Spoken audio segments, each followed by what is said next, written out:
We're flying over the craziest things we saw this week. Cowboys, this is another one. I thought this was funny. Cowboys fans thinking they have a shot at the playoffs after a performance versus the Raiders with their improved defense with Quinnen Williams. They were definitely better defensively, but then again, the Raiders are awful. The Raiders, all they do is throw the ball, and they cannot protect. And their defense isn't very good all of a sudden. We know the Cowboys score points. They allow over 30 points a game. That's their Achilles heel. They held the Raiders to like 16 points. And now I'm hearing from Cowboys fans, hey, like, you know, we're kind of in this thing. It's like, dude, the NFL modeling has you guys still under 5%. You're not going to the playoffs. I thought that was kind of funny. But they still played really well against the Raiders on Monday Night Football. And the Raiders, I almost feel bad for Pete Carroll right now. It's tough. Yeah, I mean, this is definitely, we'll get into it later, our initial predictions during the year. This is a huge surprise that they're this bad. Yeah. You know, I think you got a facility, you got a great stadium, you're in Vegas, you got Pete Carroll, Chip Kelly, who's been in the NFL as a head coach twice, went to UCLA, won a national championship at Ohio State. You would think he'd come in, and I played for Chip. He knows football, and it just is shocking that schematically they're as bad as they are. I think it speaks to personnel, and like you talked about not only being balanced, but like appearing balanced. Everyone knows they can't protect and can't effectively run it. So they have this new running back who's supposed to be awesome, but it's not necessarily his fault because they can't protect, and their offensive line is bad. So they end up in these obvious passing situations all the time, and they can't protect. It's not hard, right? Like they're just... The one way, I mean, but as a coach, you know, when you're in that situation where you can't protect and you're struggling, you got to go to all the best rushing teams in the NFL. Whether it's, you know, I think Shanahan does a great job schematically. The Eagles have always done a decent job schematically. Go to all those teams, study the tape, and be like, all right, we have to live in this world this year. We have to find a way to get positive rushes and be creative with RPOs for first and second down, and then third down, just, you know, you're usually game plan oriented. We do not want to risk just constantly throwing the ball, longer game. We need to shorten the game, rush the ball, get some play actions in there, clean it up, and that's how we have to live this year. It's not probably what Chip wants to do, but that's the way you're just making matters worse, just constantly throwing the ball. And I get what you're saying. They're putting themselves in bad situations, but there is a way to go study how the best teams do it, and a lot of it's motion, shifts, all those things. And well, here's one of the hard parts. They traded their best receiver, who had asked for a trade for a long time, Jacoby Myers. They traded Jacoby Myers, so that leaves their three best receivers are their tight ends. And I love Brock Bowers, super talented. Michael Mayer, good player. But their three best receivers are their tight ends. Yeah. As cool as that is, or I shouldn't say cool, as interesting as that is, it's not a recipe for success when your three best receivers are your tight ends. Yeah. And you rely on the pass game and you can't protect. I could tell you without knowing anything else about their record that it's not good when you have those features of your offense. For sure. It's hard to watch because I am a Pete Carroll fan. I played for him at the end of my career. He's a really good football coach. They are in a bad spot. I mean, it's not even worth watching him right now. Agreed. Yeah. Okay, another crazy thing we saw this week. Okay, so the Bears pushed to 7-3. Everyone's aware of that the Bears are on this crazy roller coaster ride of a season with a last-second field goal to beat Minnesota and get first place right now in the NFC North. They have not been in the playoffs since 2020. So a couple things I saw in that game. Caleb's escapability is like on full display right now. There's so many times, Nick, where he is dead in the water in the pocket, and he finds a way to escape where you're like incredible athleticism. Yep. So not only is he not taking sacks by escaping effectively, which has always been a part of his game, but he also, once he gets out of the pocket, is not doing stupid things. Yeah. Forcing it down. He's throwing the ball away if he has to. He's not forcing it down the field. He's not taking sacks way behind the line of scrimmage. Yep. That's all good. This team has 5 fourth-quarter comebacks this year. That leads the NFL in how many comebacks they've had this year. He's on pace right now, Caleb is, in orchestrating these 5 fourth-quarter comebacks of like setting records. So Matt Stafford had 8 in 2016 with the Lions, and Kirk Cousins had 8 in 2022 with Minnesota. So they have 7 games left still. And he's on pace right now to possibly break records of fourth-quarter comebacks. Yeah. Okay? This is why this team is so intriguing and why these games are so close. So the defense leads the NFL in interceptions, Chicago's defense. And the offense is number 2 in rushing at 146 yards per game.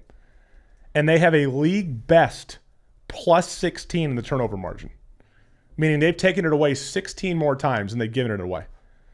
So but like most of the other metrics as like a total offense, total defense, they're kind of middle of the pack. But in these like key statistics, they're off the charts. And it's why this team is so interesting. Now, this one's going to blow your mind. There are 10 teams in the NFL with 7 or more wins this year. And each of them, all those 10 teams except one, have outscored their opponents over the course of the season, meaning the total points scored over the course of the season is more than total points allowed, except Chicago. Chicago has allowed 6 more points this year, cumulative. They've allowed 6 more points than they've scored. Chicago is negative in point differential, and they are 7-3 and lead the NFC North. So you could say, like, this is not going to last. But we're at 10 games now. Yeah. So teams kind of are what they are for the most part. Yeah. But they're the only their only team with 7 wins in the NFL, or 7 or more wins, I should say, that the opponents have outscored them this year, and they're still 7-3. Yeah. It's like a statistical anomaly what we're watching with the Bears. And can they keep it up? I don't know, but I'll tell you this: it's fun as hell to watch. Yeah, it's crazy. It's super impressive, and it's different, right? I mean, this is abnormal for the Bears. The thing every week that's being said is these are the games they lose, but they're finding ways to win. And Caleb's finding a way to play smarter, not do dumb things with the ball. If you protect the ball, good things will happen as long as – and he still wants to be aggressive, though. He's an aggressive player, so he wants to do those things. And mind you, Ben Johnson's offensive mind. My buddy and former coach and friend Press Taylor's there. Case Keenum's in the quarterback room. They have great coaches on the offensive side of the ball, so they're going to continue to improve. I love that they're rushing the ball well. It's just going to keep getting better. But I love the fact that Dennis Allen's the defensive coordinator. Mm-hmm. I mean, having an ex-head coach that's multiple head coach as a defensive coordinator over there leading that, Ben Johnson doesn't have to worry about that side of the ball, and they're playing at such a high level. Turnovers are such a momentum shift in a game. Teams with that high turnover get those turnovers on defense. I mean, this is like the short fields Chicago Bears back from the 18 season when I was with the Eagles. We played them in the playoffs. I mean, Vic Fangio's the head coach. He was the defensive coordinator. He became a head coach for the Broncos after that season. But we all know Vic Fangio is one of the best defensive minds in football. I mean, they're built right now to actually do something really cool this year that's surprising everyone, and they're showing it. And they are, like you said, at this point in the season, the team's DNA is really almost completely formed. So, yeah, I mean, Chicago is showing that the hire of Ben Johnson was a great one, but they do need to optimize this moment. They need to realize, like, hey, like this isn't just a year one. Like, hey, everyone slap our backs and just like get through this year. It's like you got to make the most of it. I mean, you have a good team right now. Keep building. Like, you might be able to make a run at this thing. If you're looking at it saying, man, the Bears, like if you just kind of glance at some of their games, this is weird. I can't believe they're doing this. Well, we just said it. Yeah, their opponents on the season are outscoring them in cumulative fashion. But the difference makers, so to speak, are the fact that they're plus 16 in turnover margin, meaning they're taking it away and they're generally taking care of the ball, and they're second in the league in rushing. Those two things together are going to get you some wins. And you got to sprinkle in a little bit of luck, right? There's no question there's some luck, which would indicate that they're due for some regression. Meaning, like, you average this whole thing out, they're due for some of these to not go their way. But it's still a 7-3 football team right now, first in the NFC North. So they've done enough in 10 games where you have to take them seriously. Nonetheless, you still look at it and you say, oh my God, there's still some glaring issues here that could result in them losing 4 or 5 games in a row. So for that reason, watching the Bears rest of the season is going to be very, very interesting because this team, you don't know what you're going to get week in and week out. But those key drivers, those key statistics are something to pay attention to. My final point on this topic is what fans don't look – I mean, if you're looking at statistics and analytics, like this is what they are. But what people don't realize from a player's perspective and being in the locker room, there's a culture that's being built right now. Yeah, I was just going to say that. An expectation to win, An expectation right? to win. Yeah.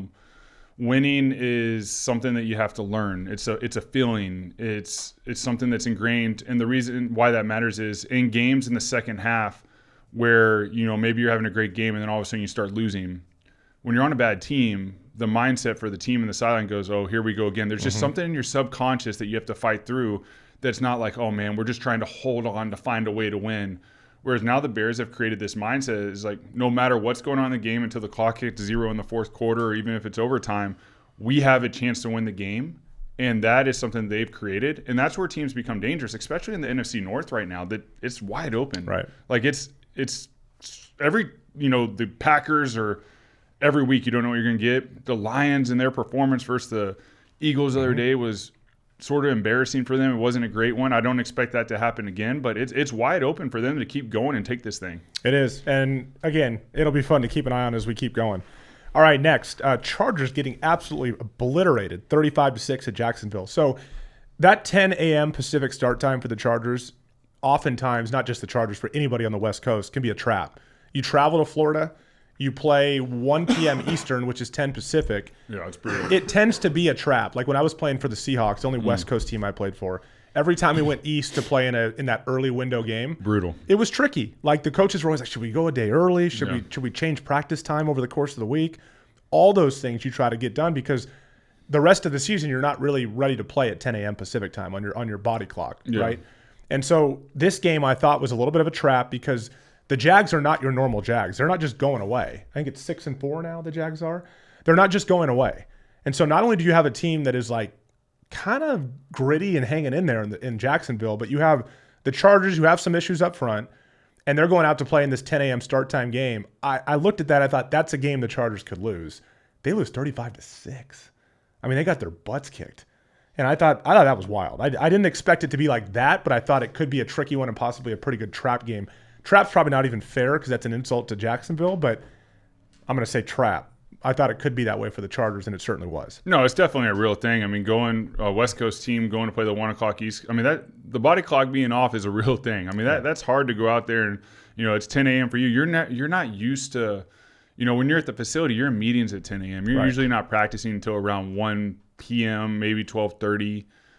So I'll bet you they moved it up this week, but sometimes 1 week's not enough. And it's not. I mean, everyone would be like, "Oh, that's not a big deal." I mean, listen. It is. Just think about it. Like when you travel and stuff, and how you feel, and then all of a sudden you're going to go play in the NFL with the best players in the world, the fastest, the most aggressive, and you're a step slow for a couple hours.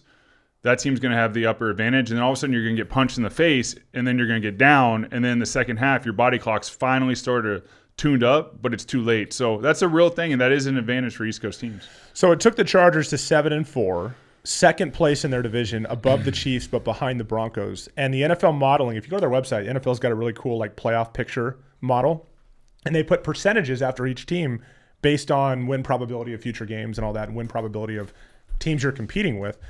It brought the Chargers down to 60% right now to make the playoffs, per the NFL's modeling. So that was an impactful game. And the reason is because that team or that division probably gets 2 playoff teams, possibly 3, but most likely 2. So in their pursuit of a wild card, you still got the Chiefs that people are like, 5-5, they still might have a chance. Losing that game definitely impacted the Chargers' odds. They're still 7-4. We'll see where it goes. But the Chargers are not a perfect roster right now, given the injuries they've had over the course of the year. We're going to hit this later in more detail, but I'm going to at least mention it. Seattle had a chance in the game of the week against the Rams at SoFi. Seattle had a chance to win the game on a 60-yard field goal to finish the game. It was like 60 or 61. Despite throwing 4 interceptions in the game, Sam Darnold threw 4. The Rams only turned it over 1 time, so the Seahawks were -3 in the turnover margin, gave the Rams a bunch of short fields. The Rams scored a couple quick touchdowns early, but the Seahawks defense was awesome the rest of the game and kind of held the Rams at bay. Despite 4 interceptions from Sam, and the Seahawks never feeling like they got going, they were a long field goal away from winning this game at the end of regulation. That is wild, and it shows why we're going to get into this later, but it shows why the Seahawks, I think, it's crazy to come out of a game that you lose, but it shows why the Seahawks are dangerous. I agree. I think if you have 4 turnovers in, it's just look at the entirety of the season of what Seattle's done, and you're like, all right, this team's going to be really, really good because Sam's not going to do that again. I mean, that's what I want to get into. Yeah, we'll get into that. Yeah. I mean, maybe in a big moment he might, but like for the rest of the season, I mean, I feel like they'll clean that up. I mean, they're pretty darn good. Okay, so the other wild thing this week, an apparent changing of the guard in the AFC West. So Denver now has a commanding lead after their 8th straight win this past weekend, where they beat the Chiefs. Huge game. There was so much on the line. The Chiefs, by the way, the Chiefs were coming off a bye. Yeah. Huge game. We talked about that. It's impressive. In Denver. So now and we knew this was kind of brewing. Like, man, the Broncos are onto something, right? But after this win, it kind of cements it that, like, we're looking at a changing of the guard right now. Mm-hmm. Now, things could change. I don't think things are going to change as far as who wins this division. But can the Broncos push through the playoffs and take care of business there? We'll see. But they've beaten the Chiefs and the Eagles. There's 74% chance right now to win the AFC West over the Chiefs and the Chargers. The Chiefs are a 10% chance to win the AFC West, and the Chargers are down to 16%, according to NFL modeling. So right now, the Eagles, according to modeling, 74% chance to win the division. Let me give you some stats on the Broncos this year. They're 7-2 in games decided by 8 points or less, and they're the only team to play in 9 games that have been that close this year. So on the one hand, they're in control, 74% chance to win the division. But on the other hand, like, could this collapse? Like the Bears, do all of a sudden they start losing some of these games? I mean, every game you're on the edge of your seat. You never feel like they're also the best fourth quarter team in the league. Yeah. You never feel like, oh, the Chargers or the Broncos are good. They're good to go.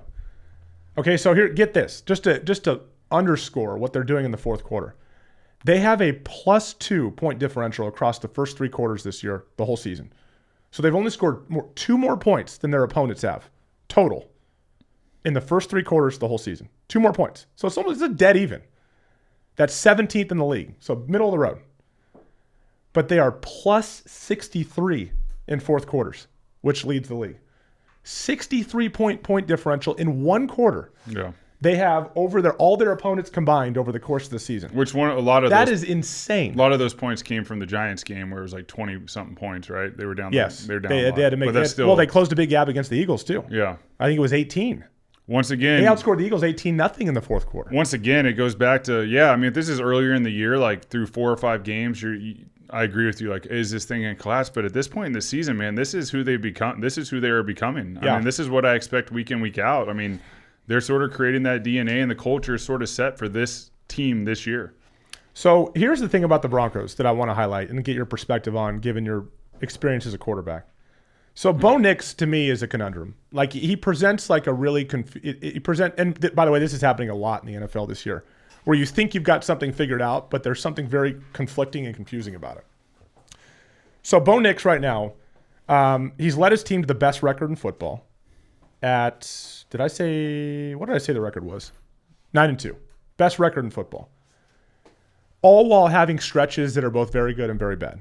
Okay? At times, Bo looks fantastic, and at times you're like, damn, what is this Broncos offense doing? So here's something interesting. This might catch you off guard a little bit. Bo Nix leads the NFL with 387 pass attempts and 5 fourth quarter comebacks. So the only quarterback since 2012 to lead the NFL in passing attempts and make the playoffs are Tom Brady and Peyton Manning. Point being, since 2012, those are the only 2 quarterbacks in a season to lead the league in pass attempts and also make the playoffs. Point being is, like, usually quarterbacks that lead the league in attempts are on teams that aren't playing very well. Raiders. You have to chuck it around. Yeah. Right? And you're almost kind of like, you're almost throwing out of necessity. And so therefore you end up not being a great team. You're not very balanced. And so usually, other than Brady and Manning, which are obvious exceptions, when you're chucking it around as much as the Broncos are, and now the Broncos aren't always pushing it down the field. Sometimes it's like quicker throws, right? Yeah. With Bo Nix. Like what Drew used to do in New Orleans. History in the last 13 years in the league says that, hey, high amount of pass attempts usually means not a great team, not a playoff team. Okay? When Bo came out of college, he was like manager / facilitator. Mm-hmm. Good. He was good. I'm not trying to take anything too much away from him. But no one saw him as like this, hey, you're gonna win games on this guy's arm consistently in the pros. He just did a lot of little things really well at Oregon, kind of managed the offense much like we're seeing in Denver. But they're putting a ton on his plate. His numbers, he's a 61% passer on the season, just over 2,400 yards, 18 touchdowns, 8 interceptions. The offense is 17th in points, middle of the road, 13th in yards, middle of the road, 17th in pass yards, middle of the road. So basically, like, statistically, the numbers say they're an average offense. Yeah. So you're looking at this being like, how is this happening? That's why I say Bo Nix is a conundrum. Bo Nix is not a problem, but you can't look at the numbers and say, now he's stepped up in key moments. That's a hard metric to, like, actually measure. Yeah. But you can't look at this and say, like, man, Bo Nix is MVP. Okay, then you might ask, well, then what is it, Evan? Like, what if it's not Bo Nix? I know he's thrown it a bunch. He's made key plays in key moments, like that throw down the left sideline to seal the game on 3rd and 15 was a great throw. Then what is it? Well, the defense is number 3 in points and yards allowed. This is where it's at, right? The defense consistently changes the games for them and keeps them in games when the offense is sputtering a little bit, to keep the offense in striking distance towards the end of the game to where Bo can then make a couple great plays to where we're like, everything's okay. Yeah. Right? It's pretty wild. It is pretty wild. And it presents a confusing picture of what Denver actually is. They're ridiculous on defense. They throw it a ton, way more than we expected. But by and large, pretty average offensively. Yeah. So can they, again, add this to the whole, what the hell am I watching every Sunday in the NFL? I'm confused. This confuses me even more with Denver. I think if you look at the context of the situation with Denver, though, I mean, this is also a year 2 quarterback, right? I mean, I think guys are playing so young, and they're playing at a lot of them are playing at a pretty high level, to where you start comparing them to like, all right, Bo Nix, all right, we're going to compare him to like Josh Allen, who's been playing, much longer, or Lamar Jackson or Pat Mahomes. It's like, no, he's a year 2 player. He's still learning how to be an NFL quarterback. You learn stuff. I mean, there's a big leap from rookie year to your sophomore year, and he's doing great, obviously leading the league with their record, but he's got a long ways to go from a NFL quarterback standpoint. So for him to be leading the team in moments at the end of the game to find ways to win the game at the end, even though they're a middle-of-the-road offense with a great defense, this shows me Sean Payton has a lot to be excited about. I mean, and the passing attempts. Listen, I played against Drew Brees several times, watched a ton of Drew Brees' tape. Drew and I both went to the same high school. I've always loved watching Drew Brees, a lot of respect, Hall of Famer, all those things. A lot of Drew's throws were like little, he was so efficient with the routes to the running backs, the little read routes, little completions, and then he gets you across the middle. He hits a seam route or whatever it may be.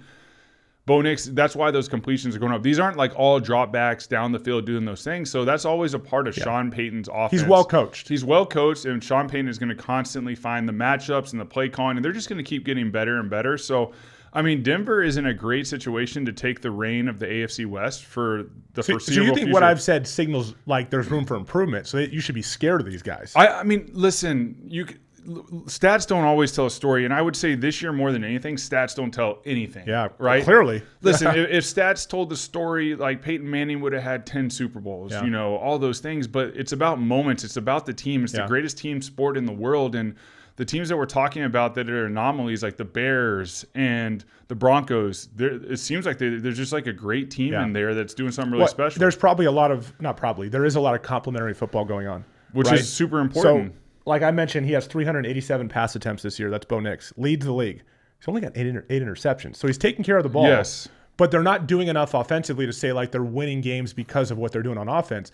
The defense has stepped in and said, hey, when you guys are sputtering in the first 2.5 quarters, we'll step up and we'll take care of business to keep things within. And then they're making plays when it matters most. So there's a lot of complimentary football going on with Denver right And that's now. what great teams do is complimentary football. But I will say this, from a defensive player standpoint, when they know that they have a quarterback, especially a young one in Bo Nix, he's a young quarterback. He might be older because I think he stayed in college for a lot longer, but he's young in the NFL standards. When the defense knows they have a quarterback of the future that can do those things at the end, they never let down. Yeah. They're always going because they're like, hey, let's get this guy the ball back. Let's get our offense to the ball back. Whereas if you got a guy playing that you're like, man, this guy does not have the ability, eventually the defense is going to falter and they're going to break. So that's what I like about Denver. I know their defense is playing well, and that is a big reason that they're having success. Yeah. But they also believe in Bo Nix enough to be like, hey, this guy's just going to keep getting better and better and better. That is a difference. That's like the human element. Take away the stats. Yeah. Bo Nix is the quarterback of the future for the Broncos. Analytics aside, the defense obviously believes in that. Sean Payton, obviously. I mean, we've seen them on the sidelines. I mean, Bo Nix isn't afraid to like have those strong conversations with Sean Payton. Yep. And my guess is, Sean Payton's a strong personality. We've seen him enough. He's a strong personality, but I guarantee you, like, he loves that in his quarterback. Like, I don't even remember seeing Drew and him in New Orleans like get into it sometimes, like him and Bo. And this is his second-year quarterback. I mean, if I'm Denver, I'm really excited, and I do think that there's an extremely – we predicted before the season. I mean, I don't think Bo and the offense haven't played like we thought. We thought they'd play a lot better than they are, especially with how they were in the preseason and what teams were saying about them practicing against them and stuff.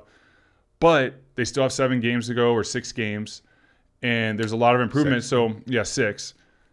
As long as they keep going and they peak at the right time, this is also a very scary team that – I think will probably win the AFC West because of their team and the complementary football. You hit it on the head. I think one thing that screen, because he's not falling on his face with all these pass attempts. Yeah. The offense isn't like top 10 in the league, but he's not falling on his face. So when I see 387 pass attempts, what I think, given the fact that he's not turning it over a bunch, what I see is responsibility. Yeah. Like There's trust. Like Sean Payton has said, I'm okay with you leading the league in pass attempts. It tells you what Sean Payton thinks of Bo, not necessarily Bo's ceiling, but Bo's floor. Meaning he knows that Bo isn't going to fall flat on his face and have 5 picks in a game. He goes, hey, he may not throw for 350 and 5 touchdowns, but I can trust him. But I can trust him not to have his floor so low that it loses games for us. And I think that speaks volumes. You also might look at it and say, well, Sean Payton's offense generally throws the ball a lot. With Drew, it did. Yeah. I'll counter with this. Even Drew Brees only led the league in attempts during bad years with Sean Payton. So Sean Payton, you can't even look back at Sean's history with the Saints for all those years when they were so good and say, well, most of his quarterbacks did not bad years, meaning they were chasing. They weren't in the driver's seat. They were chasing because they weren't a very good team. That's when Drew led the league in attempts. This is a 9-2 football team with the best record in football, leading the league in pass attempts. Yeah, and Drew was older, though. Like, Drew was older. He had played a lot more ball. True. Started his career in San Diego, so he wasn't like a second-year quarterback that's figuring it out. But, yeah, I mean, I think the big thing with coaches is this. When you have a quarterback that, like when Mac Jones played this year for the 49ers, and I know this from talking to coaches, when they can call pass plays and they know the quarterback's just not going to force it into 1 or 2, they can get it to the check down if it's not there and be smart with the ball. They're going to call more passes because they trust the quarterback. Hey, a lot of times, like we've seen it this year. Hey, go through reads, check down gets 5, 6, 12, 15, maybe even take it all the way. Those are big plays. It helps the play caller because you're staying inside the chains. And then it also opens up the playbook to be like, hey, I can call these pass plays. If it's not there, he's going to get to the check down. We're going to be positive plays. I remember on the counter, I also made the mistake as a young player when I was in Kansas City. I'll never forget this. We were playing against Jacksonville, and I just loved throwing the post route. I just loved throwing it deep, and, I hadn't quite figured out. The next year I took a big leap of going through all my progressions, getting it checked down, all that stuff. And I remember I dropped back, stepped up, threw a post route. My receiver had fallen down, and it should have been a pick, but like Jalen Ramsey and the safety for Jacksonville at the time ran into each other and dropped it. And I came to the sideline, and Andy Reid came up to me, and he was like, hey, if I just call a post, you're going to throw it every time? He's like, no, I can't call pass plays because every time I call a post, you just throw the post. And there was times where I would force a post, and it would be caught, and I just kept throwing it deep because I trust my receivers to gauge it. But that was sort of a wake-up call to me from a play caller with Andy Reid saying, like, listen, man, if it's not there, don't force the ball. Just check it down and let's get positive. Let's get 5 yards. That's a great rush. The average rush is like, 3 yards a carry? 5-yard check down is a huge play. Like a good run play. So that's from my we're going to come back to this with Sam Darnold, by the way. Yeah. Hold these thoughts because we're going to come back to but that's my thing I made the mistake, but Andy Reid on that comment on that sideline sticks to me this day, and I laugh at it now because I also took pride in it. It's like, it's fun just to let the ball go deep. But it taught me, listen, I need to be better. Like, I can take the post shot, but let's make sure it's the opportune moment. And let's make sure I see the receiver not fall down. I just threw it. So that's what Bo Nix, when you see these pass attempts and only 8 interceptions, you see a head coach and a quarterback with a lot of trust that he can keep calling these plays because he's making good decisions with the ball, which shows me and tells me that, man, this is just going to keep getting better and better. Should. And again, if you watch Bo Nix in college, this doesn't surprise you because this is kind of what he was in college.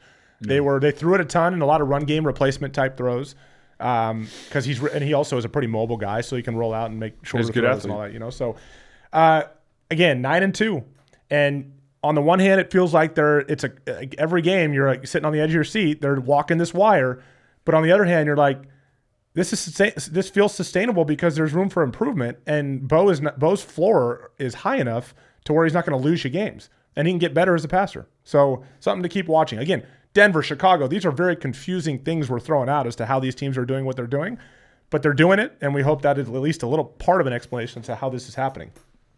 All right, last crazy thing we saw this week. The end, and we're going to talk more about Philly shortly and really dive into what's going on there, but the end of the Philly-Lions game, the Philly-Detroit game. So the officiating in the game, I'm not one to sit here and like do a whole segment on complaining about calls because the reality is like that's just part of the sport. Calls come up, but But things like this like drive me crazy. Like my very, very first reaction watching the replay is you have got to be kidding me with that pass interference call. In fact, it made me, and I wasn't pulling for any team in particular. I wasn't wanting the Lions to win. Just wanting good ball. But I want to see good ball. Yeah. It made me immediately, my immediate reaction when texting you was, I think inside of 2 minutes, they just need to go sky judge on everything. Right? If they think there's a penalty, like they all have the headsets on, immediately go up to the booth and say, was that PI? Because I'm about to call it. Right? And they can immediately respond and say, no, don't call it. It wasn't. Right? It's kind of like baseball going balls and strikes now. They're going to go to the computer now to have 2 challenges a game. It's where the sports are going in general. I know some people hate this. We already went to challenging pass interference. I understand that. It didn't last very long. But this is unacceptable for a game to be decided. Now, granted, would Philly have won this game? Probably. Like Detroit's offense was doing nothing. What makes you think they would have gone down and scored at the end? But for the game to end on that pass interference call is just completely unacceptable. And there are some combative penalties where you're like, hey, man, that could have gone either way. But that one wasn't even close. It needs to be blatant. And in a world where, the Chauncey Billups situation and all that, where you're constantly looking at things being like, are there other forces at play here that are making guys make calls and do certain things?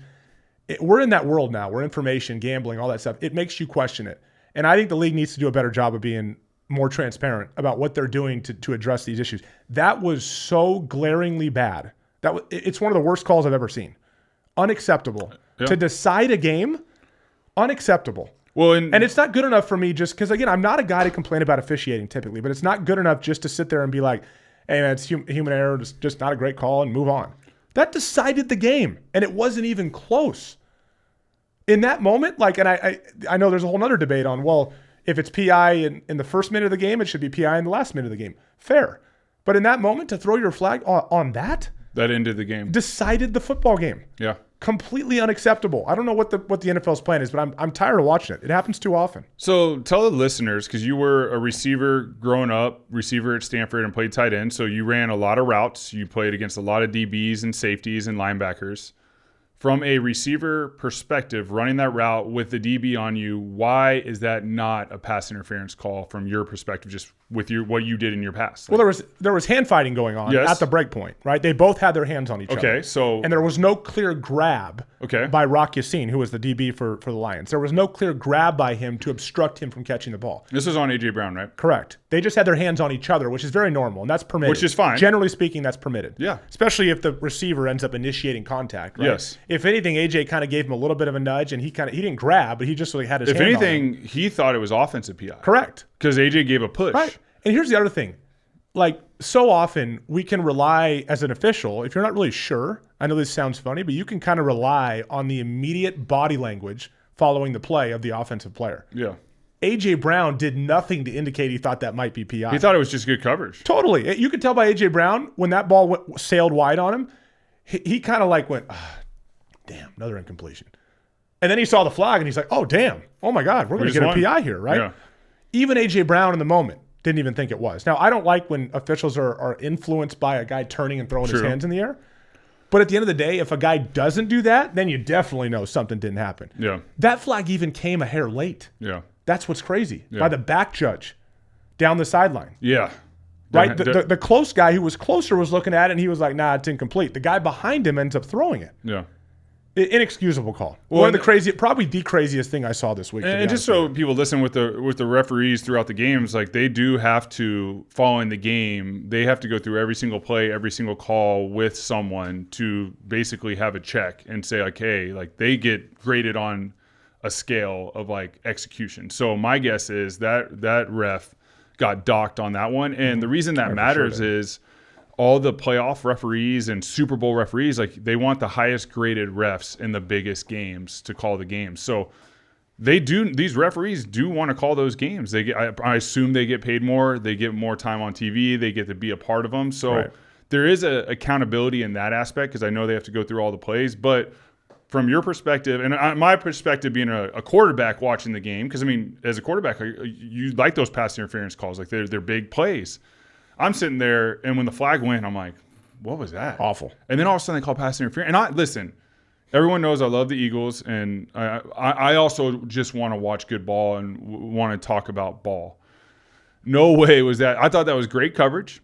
If anything, you could have called a push off on offense, which I would have thought was a bad call as well. It was just a combat. It was a no call. Listen, that's what the best games I've ever played in are you let guys play a little bit. Like you could call a penalty every single play in the NFL if you really, really want to, but you got to. It's such a combative sport, a gladiator sport.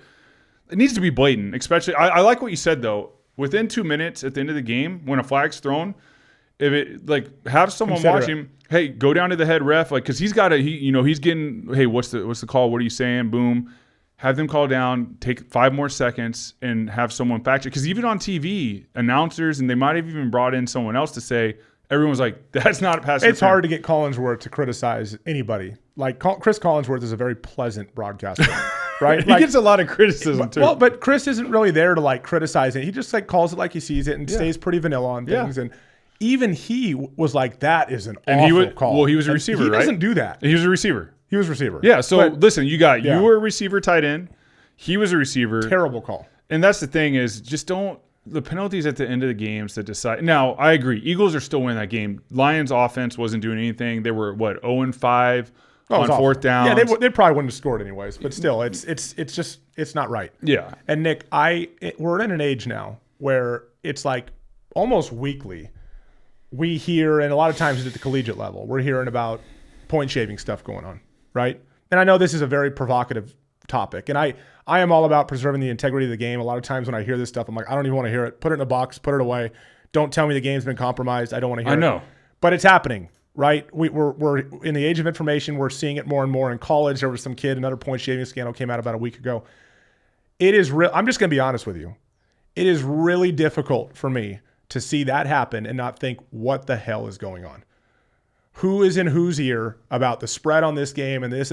It's really hard for me. And somebody asked me 10 years ago when I was done playing, do you think games are ever fixed? And as a player, I'm like, come on, man, this game is so hard. No. Heck no. But over the years and watching and paying attention to lines and all this stuff can fly right over players' heads. Yeah. And that's the thing I didn't realize as a player. It is so easy to make a PI or a holding call late, or in basketball, call an extra foul and you get an extra free throw, an extra turnover if you can get a player to be compromised. They get hidden. I'm telling you, the more the bigger gambling becomes, the more I watch these games with an eye of Okay, here's an example. CeeDee Lamb and George Pickens get in trouble, and they haven't said why they got in trouble, but they didn't start this last game on Monday night against the Raiders. The game was in Vegas, and the rumor is, this is not confirmed by the teams or anything, but the rumor is they were out late the night before, past curfew, gambling, playing in Vegas, doing their thing, right? And then it led to more speculation because late in the game, CeeDee Lamb is wide open at the goal line and just happens to stumble a little bit and not catch the ball and not score. Had he caught that ball, the over would have hit in the game. And for some reason, CeeDee Lamb, who's arguably a top 3 receiver in the game, wide open, ends up being a pretty good throw. He stumbles. He's here. For some reason, doesn't put his hands this way. It goes this way. Drops the ball, doesn't get in the end zone. So I've already seen speculation online that something's up. Why did CeeDee Lamb stumble there over his own 2 feet, not catch that ball and score? And he was out gambling the night before. But did someone get to him? And I think that's a little bit of a stretch because now you're talking about compromising a player. But when I see things like this late in the game, and it pains me to say it because I never want to even consider the integrity of a game being compromised. But look, I think we're stupid if we think none of this stuff is ever affected by what's going on out there with money and lines and all that kind of stuff. I'm just food for thought. Take it whatever way you want. You can leave this show saying Evan thinks the NFL's fixed. Not necessarily saying that. But when things like this happen, I am just at a loss for words. I'm like, I don't get it. No, I do not understand how your reaction is to reach in and throw that flag. Yeah, I do not understand. There could be things that it only takes a small amount to be compromised to lose the integrity of the game, and totally. I do find it weird, if that is the true rumor, because for CeeDee Lamb and Pickens, whenever you play Vegas, you are staying away from the strip. That's what I thought. You're not staying in the strip. Look, now these cats jumping cabs. And now back in the day, you talk to the old timers, listen, they were doing crazy stuff. It's changed now. You got Nick, when I was in Seattle in 2012, we were playing at the Niners, and I'm fringe roster guy. I'm laying in bed, going to sleep before bed check. I find out the next morning there's a couple guys they won't tell us who they are, considering suspending because they were smoking weed at 3 a.m. and set the fire alarm off in the building when they were smoking weed. At 3 a.m.? Here's the How thing. are you playing Coaches don't want to have to address it. They're hoping like no one finds out about it, so they can be like, hey, let's just. And then when they realize the team learned about it, they're like, okay, now we have to do something. We have to suspend somebody to set an example. Yeah. They don't want to have to do it. Well, they got a lot of other things on their plate, but it proved too. there were guys awake at 3 a.m. And these are guys like that were critical parts of our team. I'm like, oh, got to get to bed by 9. Got to have like best performance I could have. Yeah. Some of these dudes, man, they literally will be like, no, I don't care about that. I'm gonna go. Bed check's done. Let's go, dude. Let's go to the Excalibur. Hopefully they weren't Excalibur. Hopefully it was the Win. Let's go to the Win. Gamble a little bit. Word is that's what they were doing. I don't know if that's true. It's a rumor. I'm just telling you, like, save it for the offseason, and then, people listening might be like, hey, and they might be interested, hey, when we were playing and we were players, did we know the spreads in games? Like, and there's some players I did not. I have had to But it wasn't as big of a deal then. No, and I've had to learn what spreads were after the game. You've taught me, the last couple of years. Now, the gambling aspect, I just know the sport too much. Each week's different, so that's why I don't get in that world. But I didn't care about the spreads. And you might hear like, oh, hey, like when we played against the Patriots in Super Bowl, Patriots are predicted to win. Well, no, duh, they are. You know like that's obvious that they're going to be predicted. That's fine. I don't need to know the spread. I don't care about the spread. The spread doesn't matter. I didn't know what -7.5 or plus. What is that even? I mean, I still get confused sometimes. But I hope for the integrity. Things have changed. It would be really hard. It'd be more of the referees, and it's hard to do that in football. Who's the guy in baseball? Someone was telling me the other day where there's a pitcher that. Well, there's player props, right? So if Nick, I could come to you as a book, I could say, or like some guy with mafia ties, and say, Nick, they've got you at 24 attempts on the game, over under. If you get up to 24, like. Or if you're at 24, I need you to go over. So I need you to change the play at the line of scrimmage and throw a ball. Just throw like a smoke. And by the way, if you do it, I'll give you $500,000. And you're like, that shouldn't lose a game for us. Yeah, I can do that. I'm not saying you would ever do it. No. But it just shows how easy this stuff is, especially as it relates to player props. And so there are other people that influence the game. These officials, right? Can you get to officials? Well, we've already seen it in the NBA. Is it happening in the NFL? I sure as hell hope not. But when I see things like that take place and I'm watching, now granted, you could just say, Evan, A.J. Brown's a great player. He gets calls. Maybe. But as I watch it, I'm sitting there, I'm like, you have got to be kidding me that your reaction was to throw a flag on that play to decide the game. Yeah. And by the way, referees know, big third down here. This is a huge play. They know. They know if there's a defensive penalty here, the game is effectively over. They know that. Defensive holding, illegal contact, pass interference. Because of the timeout situation. Yeah, they know if there's an automatic first down here, the game is over. Yep. Every ref knows that. So they know if this thing comes out, the game's over. So let me make sure this is damn worth it, right? Let's make no questionable calls here. And that guy's reactions to throw the flag. Don't be surprised when the general public goes, what the hell is going on here? Yeah. This is crazy. Let's move on.